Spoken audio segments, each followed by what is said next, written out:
أمها كانت في القصر الرئاسي وهي ورا القضبان في قضية آداب. الحاجة زيزي آخر اسم نطق بيه مبارك، بياعة فراخ وكوافير حريمي، وهي اتجوزت في السر واتهموها بعلاقات مع رجال أعمال أثرياء. الصندوق الأسود لوفاء عامر. أصبح اسم الفنانة المصرية وفاء عامر حديث الساعة في مصر، من تهم تجارة الأعضاء لغسيل الأموال لعلاقات مريبة بتيك توكرز مدانين أمام القضاء لإشاعات إنكارها لنسب بنتها لفتح ملف دعارة قديم. حتى مشاهدها الجريئة في بداياتها الفنية طلعت تاني دلوقتي محل هجوم واسع عليها ومطالبات كتير بفتح تحقيق معاها. ومن هنا اتفتح الصندوق الأسود لوفاء عامر، واللي رغم إن القضاء قال كلمته وبرأها ودلوقتي ما تمش توجيه أي اتهام رسمي ليها، إلا إن الجمهور نصب المحاكمة ويمكن نطق بالحكم وأعلن العقوبة. ولأن وفاء عامر فنانة حياتها مليئة بالأسرار، الجمهور كشف الكثير منها حياتها الشخصية ونشأتها البسيطة واللي كانت محل انتقاد واسع.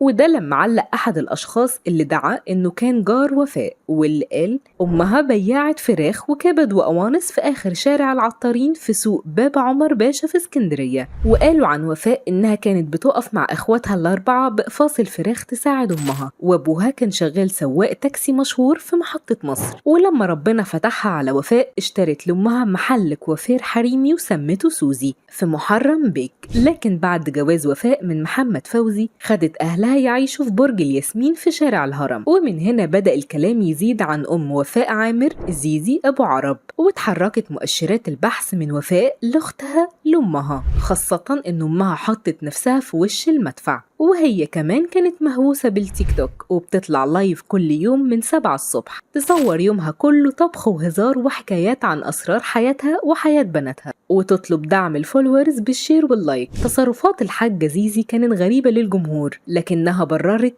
إيه اللي يخلي نجمة كبيرة زي وفاء عامر زوجة المنتج الكبير محمد فوزي مجانين تيك توك.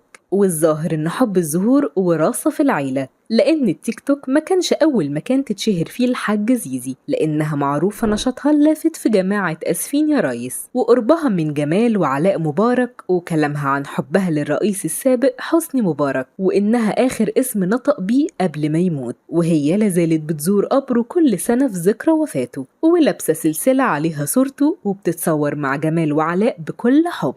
أم وفاء كلامها عن درجة قربها من عائلة مبارك استفز الجمهور، وبتتكلم كأنها واحدة من القصر الرئاسي في عصر مبارك. والجمهور زاد لما جيرانها ظهروا في التعليقات وقالوا إنها دبلوم تجارة مش خريجة جامعة بيروت زي ما بتقول، وعائلتها من بلد دست الأشراف التابعة لمحافظة البحيرة. ويمكن وفاء مش كدابة فعلا، جامعة بيروت فرع اسكندرية كان بيدخلها أي حد بمجموع 50%، وكانت وقتها مصاريفها بالدولار. وهي بنفسها قالت إنها كانت عايشة في أوضة في مكان ورا المعهد اللي بتدرس فيه، وإنها عانت كتير هي وأسرتها علشان يقدروا يعيشوا في مستوى كويس. لكن للأسف رصيد تعاطف الجمهور معاها كان بالسالب، وخسرت حب كتير من جمهورها بسبب علاقتها الغير مبررة بالتيك توكرز المتهمين في قضايا غسيل الأموال ونشر الرذيلة والإساءة لصورة المجتمع المصري. ومن هنا واتقلب السحر على الساحر، وبدل ما يكون التيك توك وسيلة لجأت ليها وفاء للتقرب أكتر من جمهورها والتوغل وسط الطبقة الشعبية اللي بتحبها وبتحس نفسها واحدة منهم، بقى نفسه وسيلة إدانتها بأبشع الجرائم. وتحولت من فنانة كبيرة ومؤثرة ومعروفة بالأنشطة الخيرية لمتهمة بالإتجار في الأعضاء البشرية وغسيل الأموال. وكمان طردتها إشاعات التسبب في موت إبراهيم شيكا ودينا مراجيح وغيرهم من المشاهير اللي ظروف مرضهم وموتهم كانت غامضة وفيها شكوك.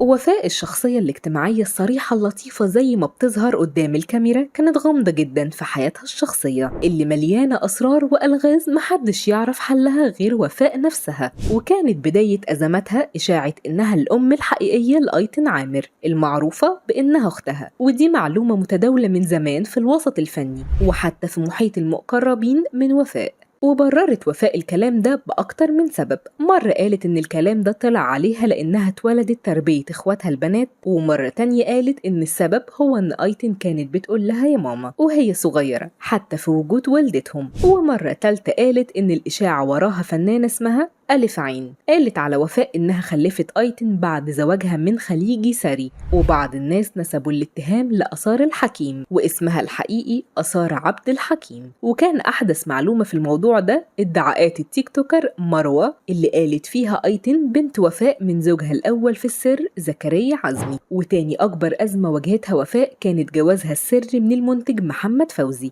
وده لأنها خبت اسمه في بداية جوازهم لحد ما خلفت ابنهم عمر. واللي خلاها تفصح عن هوية جوزها هو إن الإشاعات طردتها بجوازها من رجل أعمال خليجي، وما قالتش أبدا ليه جوازهم تم في السر. ومرت وفاء عامر بكتير من الأزمات، منها اللي عدى ومنها اللي لسه معدش، ووقفت ورا القضبان من سنين في قضية دعارة شهيرة سنة 97، لدرجة إن في صحف عربية نشرت بالأرقام المقابل المادي اللي خدته وفاء في أعمال منافية للآداب، وتسرب لها صور وهي بيتحقق معاها. لكن القضاء المصري برأ وفاء وخرجت بعد 12 يوم حبس وتم حفظ القضية. واتقال إن سبب تواجدها كان شراء ملابس استعراضية من ست استدرجتهم لبيتها بحجة إنها بتستورد ملابس الفنانين من بره مصر، وهي هناك اتفاجئت بشرطة الآداب بتقبض عليها. وبعد سقوط نظام مبارك في 2011 اتعاد الكلام في القضية، وقالوا إن القضية كانت ملفقة بهدف إشغال الرأي العام عن كارثة مذبحة الأقصر، الحادث الإرهابي اللي راح ضحيته عشرات السياح. ومع ذلك محدش طالب بإعادة فتح التحقيق في القضية. وقالت وفاء اتظلمت وكنت كبش فدا، واللي مش مفهوم إزاي وفاء كانت كبش فدا لنظام الرجل اللي لا زالت أمك بتحلف بحياته وحياة أبنائه وحياة كل مسؤول فيه. وإزاي الأم تتسامح في عرض وشرف بنتها، وإزاي الحاجة زيزي كانت في قصر مبارك وبنتها بيتلفق لها تهمة آداب للتغطية على حدث تاني. وفاء من أول ظهورها وحتى اليوم بتلحقها اتهامات قاسية جدا وملفات سودة، لكنها بتأكد دايما إنها مظلومة وطيبة وبتحب الخير.